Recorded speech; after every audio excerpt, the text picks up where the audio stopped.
বিজ্ঞান বলে একজন প্রাপ্তবয়স্ক সুস্থ পুরুষ একবার সহবাস করলে যে পরিমাণ সিমেন্ট নির্গত হয় তাতে 40 কোটি শুক্রাণু থাকে। লজিক অনুযায়ী মেয়েদের গর্ভে যদি সেই পরিমাণ শুক্রাণু স্থান পেত তাহলে 40 কোটি বাচ্চা তৈরি হতো। এই 40 কোটি শুক্রাণু মায়ের জরায়ুর দিকে পাগলের মতন ছুটতে থাকে। জীবিত থাকে মাত্র 300 থেকে 500 শুক্রাণু, আর বাকিরা ওই ছুটে চলার পথে ক্লান্ত অথবা পরাজিত হয়ে মারা যায়। এই 300 থেকে 500 শুক্রাণু যেগুলো ডিম্বাণুর কাছে যেতে পেরেছে তাদের মধ্যে মাত্র একটি মহাশক্তিশালী শুক্রাণু ডিম্বাণুকে ফার্টিলাইজ করে অথবা ডিম্বাণুতে আসন গ্রহণ করে। সেই ভাগ্যবান শুক্রাণুটি হচ্ছেন আপনি, আমি এবং আমরা সবাই। কখনো কি ওই মহাযুদ্ধের কথা মাথায় এনেছেন? আপনি যখন দৌড় দিয়েছিলেন তখন ছিল না কোনো চোখ, হাত, পা, তবু আপনি জিতেছিলেন। আপনি যখন দৌড় দিয়েছিলেন তখন আপনার ছিল না কোনো সার্টিফিকেট, ছিল না মস্তিষ্ক, তবু আপনি জিতেছিলেন। আপনি যখন দৌড় দিয়েছিলেন তখন আপনার ছিল না কোনো শিক্ষা, কেউ সাহায্য করেনি, তবুও আপনি জিতেছিলেন। আপনি যখন দৌড় দিয়েছিলেন তখন আপনার একটি গন্তব্য ছিল এবং সেই গন্তব্যের দিকে উদ্দেশ্য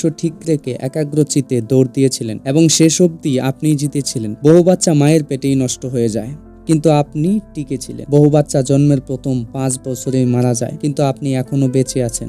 অনেক শিশু অপুষ্টিতে মারা যায় কিন্তু আপনার কিছুই হয়নি। বড় হওয়ার পথে অনেকেই দুনিয়া থেকে বিদায় নিয়েছে কিন্তু আপনি এখনো আছেন। আর আজ আপনি কিছু একটা হলেই গাবতে যান, নিরাশ হয়ে পড়েন। কিন্তু কেন ভাবছেন আপনি হেরে গিয়েছেন? কেন আপনি আত্মবিশ্বাস হারিয়ে ফেলেছেন?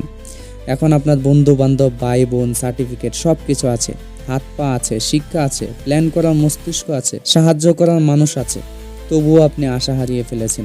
যখন আপনি জীবনের প্রথম দিনে হার মানেননি, 40 কোটি শুক্রাণুর সাথে যুদ্ধ করে ক্রমাগত দৌড় দিয়ে কারো সাহায্য ছাড়াই প্রতিযোগিতায় একাই বিজয়ী হয়েছেন, তাহলে হতাশা কেন? কেন একজন আপনার লাইফ থেকে চলে গেলে সেটা মেনে নিতে পারেন না? কেন আপনি একটা কিছু হলে ভেঙে পড়েন? অতএব মনে রাখবেন, আপনি কোনো সাধারণ কেউ নন, আপনি একজন বিজয়ী। আপনার জন্মই প্রমাণ করে যে আপনি অসম্ভবকে সম্ভব করতে পারেন। আপনি প্রতিযোগিতায় জয়ী হতে জানেন, আপনি বাধা অতিক্রম করতে জানেন, আপনি জীবনকে জয় করতে জানেন। তাই জীবন যখন কঠিন হয়ে যায়, যখন হতাশা আপনাকে গ্রাস করতে চায়, তখন নিজেকে স্মরণ করিয়ে দিন, আমি তো জন্ম থেকে একজন বিজয়ী। আমি হার মানতে আসিনি, আমি জেতার জন্য এসেছি। সমস্যা আসবেই, কিন্তু আপনি তো একজন যে কোটি কোটি প্রতিদ্বন্দ্বীকে পেছনে ফেলে এগিয়ে এসেছেন। আজকের চ্যালেঞ্জগুলো আপনি জয় করবেন, কারণ আপনি এক অসম্ভব শক্তিশালী আত্মা। তাই উঠে দাঁড়ান, সাহস রাখুন এবং সামনে এগিয়ে যান, কারণ এই পৃথিবী আপনার বিজয়ের অপেক্ষায়।